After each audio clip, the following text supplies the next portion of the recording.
Bonjour mes amis, que Dieu vous bénisse tous. Quelle merveille de pouvoir écouter et pratiquer la parole de Dieu. Voyez, en continuant le texte de Jean chapitre 8, Jésus a dit, voyez quelle merveille. Vous qui nous regardez en ce moment, quelle merveille, quelle gloire, quelle richesse, quelle grandeur, quelle extension, quelle merveille de parole, la parole de Dieu, la parole qui donne la vie. Sa parole est vie. Sa parole est vie pour notre corps physique et spécialement pour notre âme, qu'elle satisfait l'âme des assoiffés. Voyez, Jésus a dit, et vous connaîtrez la vérité, et la vérité vous affranchira. Vous connaîtrez la vérité, et la vérité vous affranchira. La vérité, c'est la parole de Dieu. Jésus est la parole de Dieu, la parole vivante, incarnée.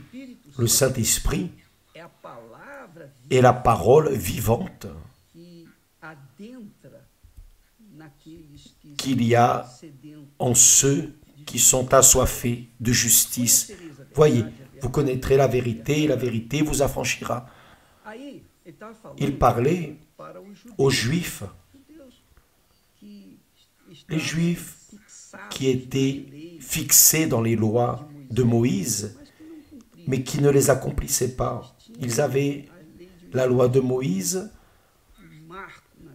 comme une marque dans leur vie, sauf qu'ils n'obéissaient pas. Donc, quand Jésus dit « Vous connaîtrez la vérité et la vérité vous affranchira », les Juifs ont dit « Nous sommes la postérité d'Abraham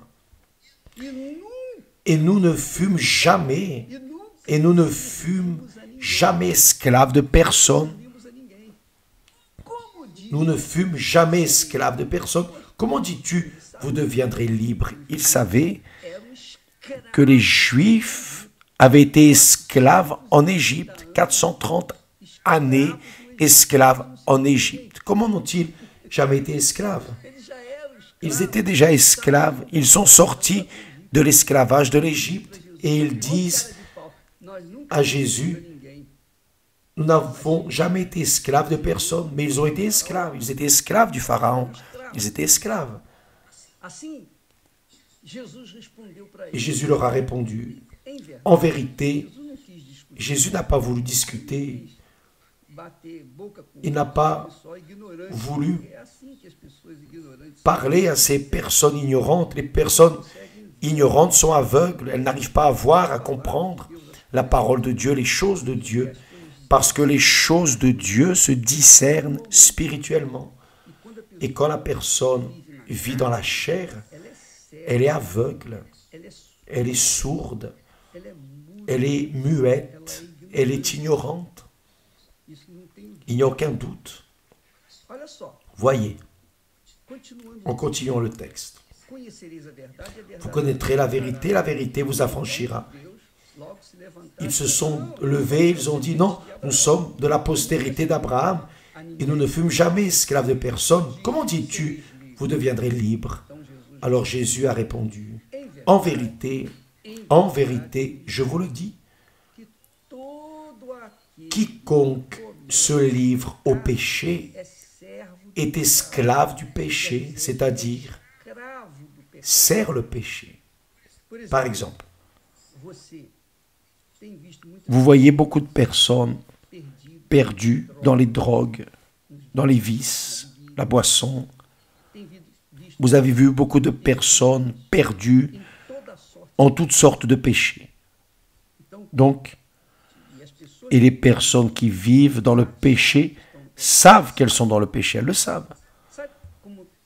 Vous savez comment nous savons qu'elles sont dans le péché? Lorsque d'autres demandent de prier, pourquoi la personne ne prie-t-elle pas pour elle-même? Prier, c'est parler à Dieu. Mais pourquoi ne parle-t-elle pas à Dieu? Parce qu'elle vit esclave dans le péché et elle ne confie pas dans sa propre prière. Comprenez-vous, mes amis? Donc, quiconque vit dans le péché est esclave, esclave du péché. Vous voyez par exemple ceux qui sont drogués, les pauvres. Ils sont rendus esclaves par l'esprit du péché, que sont les drogues.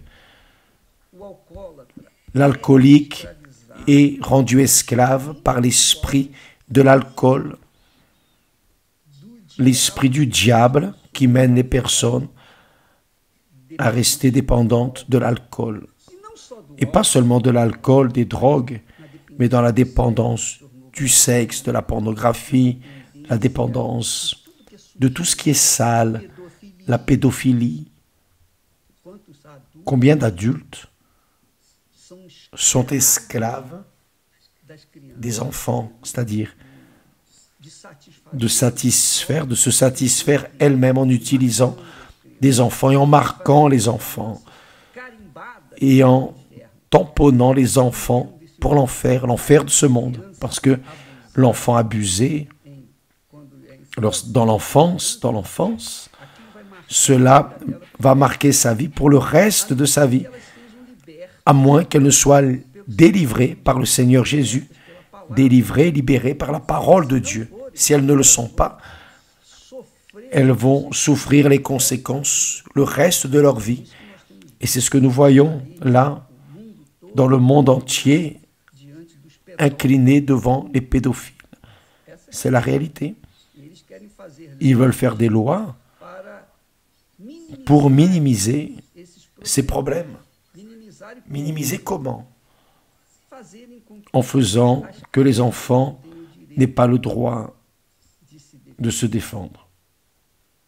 Donc, là est la raison pour laquelle il y a cette métamorphose sociale qui existe dans le monde entier.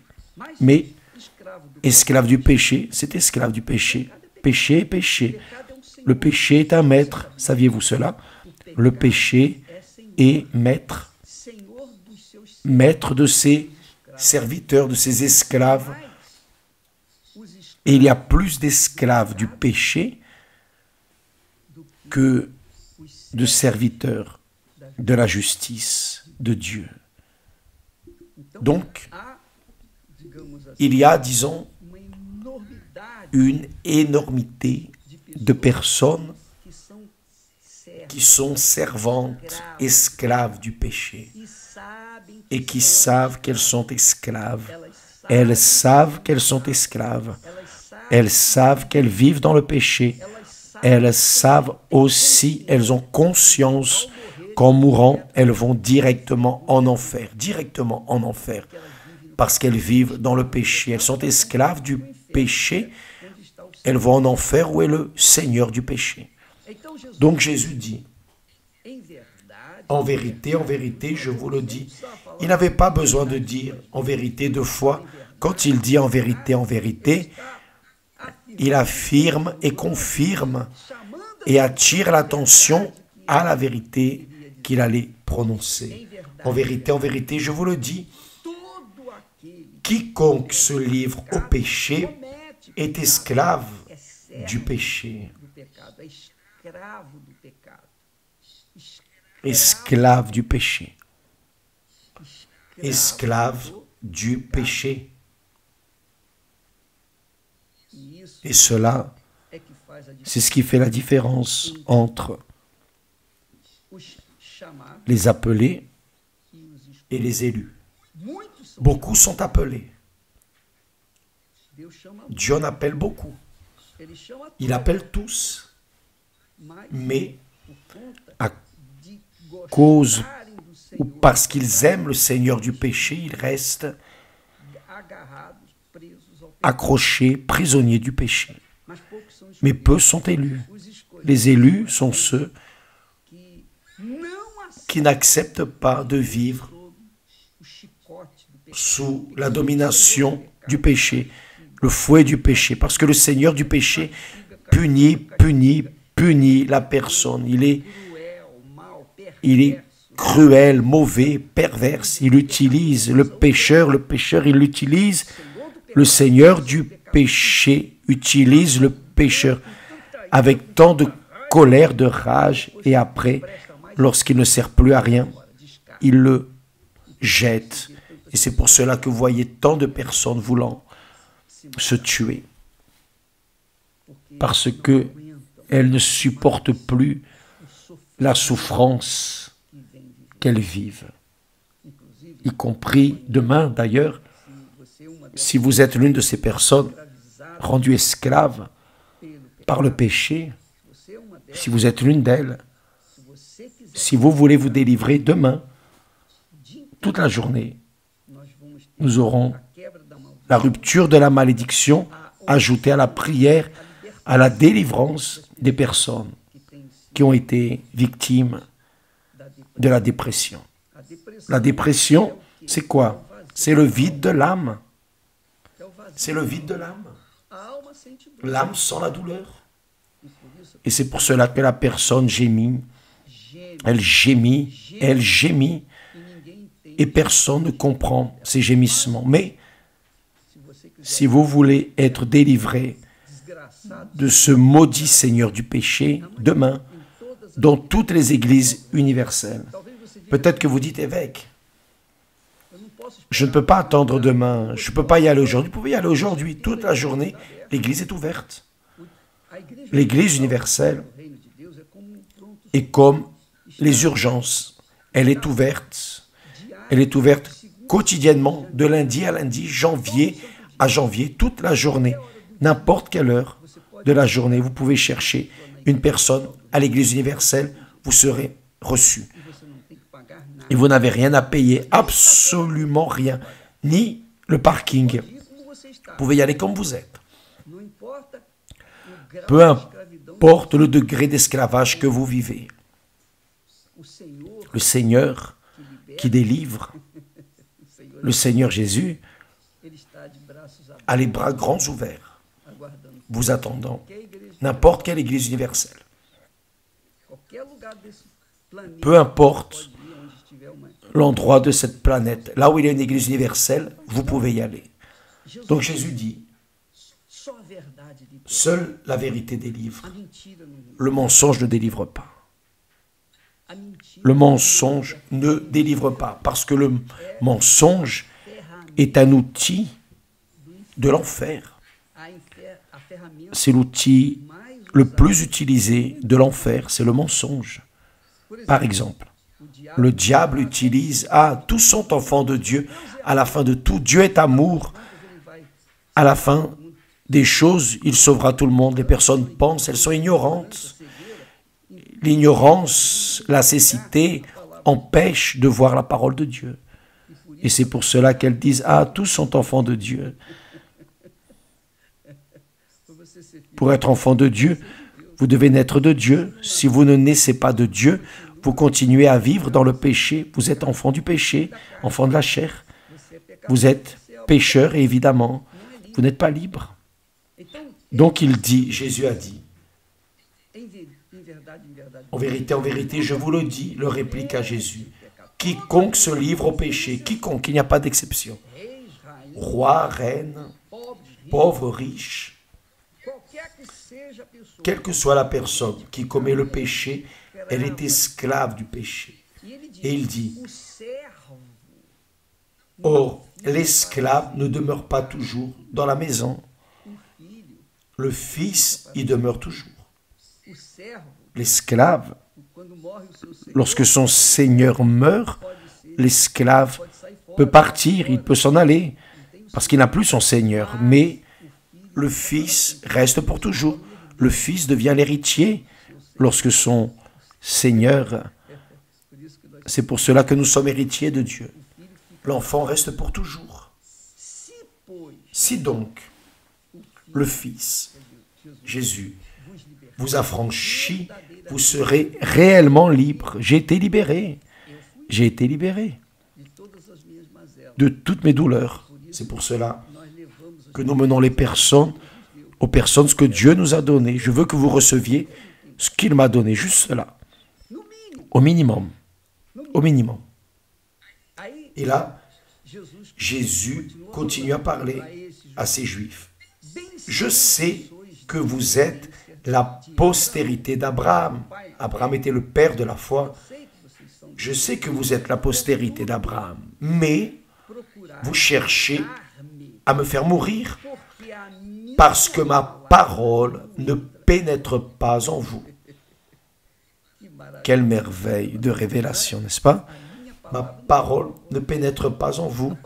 La parole de Jésus qui délivre, qui est transformatrice, qui amène la vie et la vie en abondance, n'arrivait pas à pénétrer dans ces Juifs qui étaient esclaves du péché parce qu'ils aimaient leur Seigneur. Ils aimaient être corrompus, ils aimaient voler, ils aimaient adultérer, ils aimaient faire tout ce qui n'était pas correct.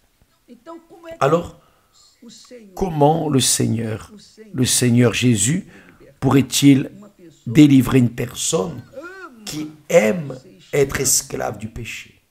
C'est pas possible. Si ce n'est que la personne connaisse la vérité et dise je ne veux plus le mensonge, je ne veux plus servir le péché, je veux être libre, je veux avoir le droit de choisir, mais qui est esclave n'a pas le droit de choisir. L'esclave obligatoirement doit obéir à son maître. Obligatoirement doit obéir. Donc vous qui me regardez en ce moment, vous voyez que votre vie est une saleté. Vous savez pourquoi? C'est parce que vous êtes esclave du péché. Donc votre vie, vous voulez que votre vie soit quoi? Différente? Si vous servez le mensonge, vous allez vouloir avoir une vie de vérité. C'est pas possible. Il suffit de penser un peu. Ce n'est même pas une question de religion, de foi, juste une question d'intelligence. Juste un peu, utilisez juste un peu votre intelligence. Quand la personne est esclave du péché, elle vit un enfer. Elle vit un enfer parce que le maître du péché est le maître de l'enfer. D'un autre côté, la personne qui connaît la vérité, qui est Jésus, et qui passe à appliquer la vérité dans sa vie, laisse le péché, contrariant sa chair, contrariant son cœur, ses désirs, ce qu'elle pense. Elle contrarie tout pour suivre la vérité. Elle est alors élue de Dieu et devient, par l'action du Saint-Esprit, une nouvelle créature. Elle devient une personne de Dieu. Elle devient une personne libre. Parce que la parole de Dieu coule en elle. Donc parfois, vous me regardez en train de sourire ici, c'est pas parce que je me moque de qui que ce soit, rien de tout cela. C'est que il y a une joie dans mon âme en parlant de la parole de Dieu. Et c'est pour cela que tous les jours nous sommes là. Tous les jours nous parlons. Tous les jours d'ici peu, à 9h30, nous serons à la TV Temple, moi Esther, en train de faire le programme avec vous. Parlons aussi de la parole de Dieu. Vous, mes amis, mes chers amis, qui nous regardez en ce moment, vous qui avez été libérés du mensonge, du maître du péché, libre, du Seigneur du doute, de la peur, de la dépression, de l'anxiété, libre du Seigneur du doute, parce que le diable travaille avec le doute. Tout comme Dieu travaille avec la parole de la foi, de la certitude, le diable travaille avec la parole de doute, de peur, d'incertitude. Donc, vous qui avez été libérés de ce maudit Seigneur du péché, vous savez bien et vous profitez, vous jouissez avec intensité de ces mots parce que c'est ce que je profite de cela. Je sens ce que vous sentez. Qui est libre du péché? Mon Dieu, profite de ce monde. Comment on dit? Profite de cette vie que Dieu nous donne. Alléluia, la paix, n'est-ce pas? Vous avez la paix, oui ou non? Et cette paix qui est en vous, personne ne l'enlève. Il n'y a pas de jalousie, de magie, rien ne l'enlève. Parce que c'est l'esprit de la paix qui vous fait avoir la paix. C'est l'esprit de la paix qui me fait avoir la paix, le Saint-Esprit. Donc, mes amis, de la paix, je n'ai pas besoin de vous dire que la paix soit avec vous, car cette paix est déjà en vous qui vivez en train de servir le Seigneur de la paix, le Seigneur Jésus. Mais malheureusement, il y a ces personnes qui servent le péché. Ces personnes vivent un enfer. 24 heures sur 24. Je parlais avec une personne qui était en train de vivre cette situation et elle nous disait, évêque, durant 17 ans, je n'avais pas la paix. J'ai connu la vérité, mais je n'avais pas la paix, la véritable en moi. Je connaissais la vérité, mais je n'avais pas la paix. Pourquoi? Parce que j'étais dans le péché, ma conscience accusée. Je n'ai pas eu la paix. Durant 17 ans, j'ai vécu ainsi. Mais aujourd'hui, grâce à Dieu, je suis libre. Et elle est restée libre. Vous voulez être libre de cette anxiété, de cette peur, de cette dépression, de ce manque de paix, de cette intranquillité. Vous ne dormez pas bien, vous ne mangez pas bien, vous n'êtes pas tranquille, rien ne vous satisfait. Parfois vous êtes bien, mais la plupart de la journée vous êtes mal. Vous souriez pour ne pas pleurer. Vous pleurez parce que vous n'arrivez pas à sourire. Mes amis, cela est le manque de la vérité. Suivez la vérité, pratiquez la vérité. Et votre vie ne sera plus jamais la même. On ne parle pas de religion A, B ou C. On parle de servir, de cesser de servir le mensonge, qui est le péché, pour servir la vérité, qui est notre Seigneur Jésus-Christ. Grâce à Dieu. Que Dieu vous bénisse tous. N'oubliez pas, demain, toute la journée, nous serons dans un grand mouvement en amenant les personnes à la délivrance de la malédiction, la rupture de la malédiction et la délivrance des esclaves du péché dans toute Église universelle, d'accord? Mais vous pouvez y aller aujourd'hui aussi, n'importe quelle heure de la journée, vous trouverez quelqu'un pour vous aider. Que Dieu vous bénisse et à demain. Grâce à Dieu.